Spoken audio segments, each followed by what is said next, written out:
Praise the lord. హల్లెలూయా. మన ప్రభువును మన రక్షకుడైన యేసుక్రీస్తు నామం పేరట మీ అందరికీ శుభవందనములను తెలియజేస్తున్నాను. ప్రియ దేవుని బిడ్డలారా, పరిశుద్ధ గ్రంథంలో నుండి యెషయా గ్రంథం 26వ అధ్యాయము 3వ వచనం చదువుకుందాం. ఎవని మనసు నీ మీద ఆనుకొనునో వానిని నీవు పూర్ణ శాంతి గలవానిగా కాపాడుదు, ఏలయనగా అతడు నీ యందు విశ్వాసం ఉంచి ఉన్నాడు. ప్రియ దేవుని బిడ్డలారా, నేను చెప్పేది ఏంటంటే, నా మనసైనా నీ మనసైనా దేని మీద ఉంది ఆలోచిద్దాం. దేవుని మీద, లోకం మీద. సరే, లోకం మీద మనసు ఉంటే ఏం జరుగుతుందో ఇప్పుడు మనం కొన్ని విషయాలను తెలుసుకుందాం. ప్రపంచంలో అందరూ చాలా వరకు లోకం మీదే మనసును ఉంచుకుంటూ ఉంటారు.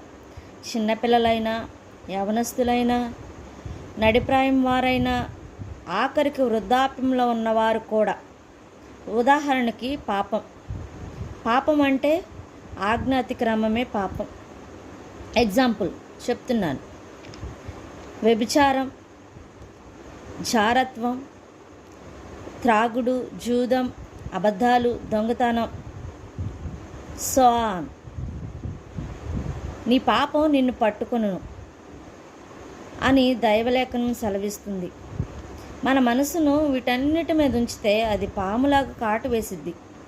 శరీరానుసారంగా పాపాన్ని బట్టి చనిపోవచ్చు, లేదా ఆత్మానుసారంగా నరకయాతన పడవచ్చు. ఏదైనా సరే శోధన మాత్రం తప్పదు. కొంతమంది మారు మనసు పొంది కూడా దేవుడు చేసిన కార్యాలను అనుభవిస్తూ కూడా వీటన్నిటిలో పాలుపంపులు పొందుతున్నారు. వేటిలో అంటారా? ముందు చెప్పిన ఉదాహరణలు ఉన్నాయి కదా. ఈ లోకంలో అభివృద్ధిగా, మర్యాదస్తులుగా, ఉన్నతమైన స్థానంలో ఉంటాం. కానీ చివరికి ఏమైద్ది? యేసయ్య అంటాడు, వీడిని కాళ్ళు చేతులు కట్టి వెలుపటి కటికే చీకటిలో పడవేయమంటాడు. అప్పుడు రెండింతల నరకయాతన అనుభవిస్తారు. ఇదండి లోకం మీద మనసు ఉంటే ఏం జరుగుతుందో తెలుసుకున్నాం కదా. నేను షార్ట్గానే చెప్పాను, మీరు బాగా అర్థం చేసుకోవాలి. ఇప్పుడు దేవుని మీద మనసు ఉంటే ఏం జరిగిద్దో తెలుసుకుందాం. మన మనసును ప్రభువు మీద ఆనుకుందో అప్పుడు పరిపూర్ణంగా నెమ్మది కలిగి ఉంటాం. వాక్యం సెలవిస్తుంది. మత్తయి సువార్త 7వ అధ్యాయం 24-25 వచనాలు.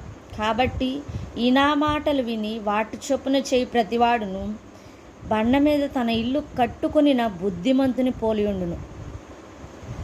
వాన కురిసెను, వరదలు వచ్చెను, గాలి విసిరి ఆ ఇంటి మీద కొట్టెను, కానీ దాని పునాది బండ మీద వేయబడెను, కనుక అది పడలేదు.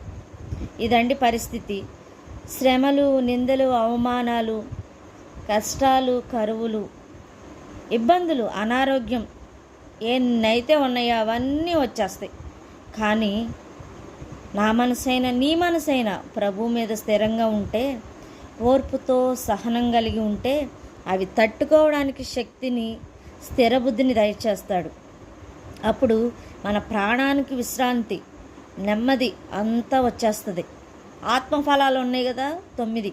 ఏంటంటే ప్రేమ, సంతోషం, సమాధానం, దీర్ఘశాంతం, దయాళత్వం, మంచితనం, విశ్వాసం, సాత్వికం, ఆశానిగ్రహం. ఇవన్నీ మన మనసులో ముద్రవేయబడి ఉంటాయి.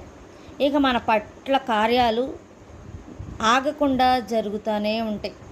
మన విశ్వాసం ఇంకా అధికమైద్ది. ఇక మనసులో ప్రభువుని తలుచకుండా ఉండలేం. ప్రభువుని ఇక తలచకుండా ఉండలేం అసలుకి. ఆయన్ని పోలి నడవడం ప్రారంభిస్తాం. అప్పుడు ప్రభు అంటాడు, ఏమంటాడంటే, బలా నమ్మకమైన మంచిదాసుడా, ఈ కొంచెంలో నమ్మకంగా ఉన్నావు కాబట్టి నీకు ఇంకా అనేకమైన వాటి మీద అధికారాన్ని ఇస్తానంటున్నాడు. ఇక పరలోకంలో ప్రభు పక్కన కూర్చుంటాం. ఇక పరిపూర్ణంగా ప్రభువుని ఆరాధించవచ్చు అక్కడ.